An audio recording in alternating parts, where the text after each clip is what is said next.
రింగులో దిగితే పతకం రావాల్సిందే. స్టేట్ ఏదైనా స్టేడియం ఏదైనా బెరుకు లేకుండా స్కేటింగ్ చేసేస్తుంది. పట్టుమని 10 ఏళ్లు కూడా లేని ఈ చిచ్చర పిడుగు 5 ఏళ్ల నుంచే కాళ్లకు చక్రాలు కట్టుకుని రయ్యమని దూసుకుపోతోంది. తల్లిదండ్రులు, కోచ్ సహకారంతో రింగ్ పై సత్తా చాటుతూ పతకాల పంట పండిస్తోంది. అంతర్జాతీయ వేదికపై మన సత్తా చాటేందుకు వెళ్తోంది. ఇదిగో ఇక్కడ కాళ్లకు చక్రాలు కట్టుకొని రింగులో గిరగిరా తిరుగుతున్న ఈ చిన్నారి పేరు కాకిలేటి గేయ దీపిక. వయసు 8 ఏళ్లే. పశ్చిమ గోదావరి జిల్లా తణుకుకు చెందిన ఈ చిచ్చర పిడుగు రింగులో మెరుపు వేగంతో దూసుకెళ్తుంది. లోకల్, నేషన్ అనే తేడా లేకుండా ఎక్కడ స్కేటింగ్ పోటీలు జరిగినా పార్టిసిపేట్ చేస్తుంది. దీపిక పోటీలో ఉందంటే పతకం పక్కా అనేటట్లు రింగులో సత్తా చాటుకుంది. ఇప్పటికే 25 పతకాలు కొల్లగొట్టిన దీపిక ఇప్పుడు అంతర్జాతీయ స్థాయిలో తన సత్తా చాటేందుకు సిద్ధమవుతోంది. 5 ఏళ్ల నుండే స్కేటింగ్ నేర్చుకోవటం మొదలుపెట్టిన దీపిక ఇప్పుడు తన కోచింగ్ సెంటర్లో నెంబర్ 1గా ఉంది. ప్రస్తుతం 3వ తరగతి చదువుతోంది. ఓ పక్క చదువుల్లో రాణిస్తూనే మరో పక్క స్కేటింగ్ రింగులోనూ గంటల తరబడి సాధన చేస్తూ తనకంటూ ప్రత్యేక గుర్తింపును తెచ్చుకుంది. రీసెంట్ గా పూణేలో జరిగిన నేషనల్ ఎండ్యూరెన్స్ లో అండర్-8 విభాగంలో 3 కేటగిరీలో పాల్గొని 3 బంగారు పతకాలను సాధించింది. త్వరలో మాల్దీవుల్లో జరిగే ఇంటర్నేషనల్ పోటీలకు ఎంపికైంది. దాదాపు 25 మెడల్స్ దాకా వచ్చాయి.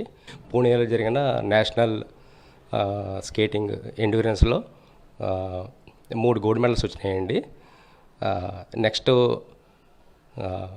ఇంటర్నేషనల్గా మాల్దీవ్స్లో జరిగే ఇంటర్నేషనల్ స్కేటింగ్ ఎండ్యూరెన్స్లో తను సెలెక్ట్ అయిందండి. మొదట సమ్మర్ క్యాంప్లో స్కేటింగ్ కోర్సులో సరదాగా జాయిన్ చేసినట్లు దీపిక తల్లి చెబుతోంది. కానీ తన ప్రతిభను గుర్తించిన కోచ్ దీపిక మంచి స్కేటర్ అవుతుందని, ట్రైనింగ్ మాన్పించవద్దని చెప్పారన్నారు. కోచ్ చెప్పిన మాటలు అక్షర సత్యం చేసినట్లు ఆనందం వ్యక్తం చేస్తున్నారు. 2.5 సంవత్సరాలుగా మా పాప తనకు స్కేటింగ్ రేంజర్స్ అకాడమీలో లావణ్య మేడం దగ్గర కోచింగ్ తీసుకుంటుందండి. ఎక్కడ ఈవెంట్ ఉన్నా తీసుకువెళ్తాము. ప్రతి ఈవెంట్లో మెడల్ సాధించే వస్తుందండి మా అమ్మాయి. దీపిక తమ స్కేటింగ్ రింగ్ కి గర్వకారణం అంటున్నారు ఆమె కోచ్ లావణ్య. గాయాలైనప్పటికీ లెక్క చేయకుండా తెల్లవారుజాము నుంచే కఠోర సాధన చేసిందని, ఆ కష్టమే నేడు దీపికను ఈ స్థాయికి చేర్చిందని అంటున్నారు. 3 ఇయర్స్ బ్యాక్ స్కేటింగ్ సమ్మర్లో జాయిన్ అయ్యింది. సమ్మర్లో జాయిన్ అయితే నేను వాళ్ళ పేరెంట్స్కి చెప్పానండి, ఇలా తిను బాగా చేస్తుందండి, తినకి ఆ టాలెంట్ ఉంది, కంటిన్యూ చేయండి అని చెప్పాను.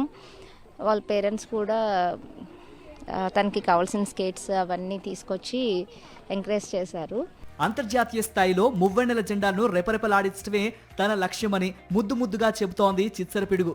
ఒలింపిక్స్ లో గోల్డ్ సాధిస్తా అని ఆత్మవిశ్వాసంతో ఉంది దీపిక. చాలా మెడల్స్ వచ్చినాయి. మంచి ఇంటర్నేషనల్ స్కేటర్ అవుతాను. ఒలింపిక్స్కి వెళ్ళి గోల్డ్ మెడల్ సాధిస్తాను.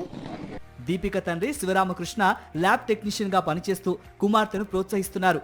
ఆర్థికంగా వెనుకబడి ఉన్న వీరికి స్పాన్సర్స్ సాయం చేస్తే దేశానికి స్కేటింగ్ లో పతకాలు తీసుకువస్తుందని కోచ్ ఆశిస్తున్నారు.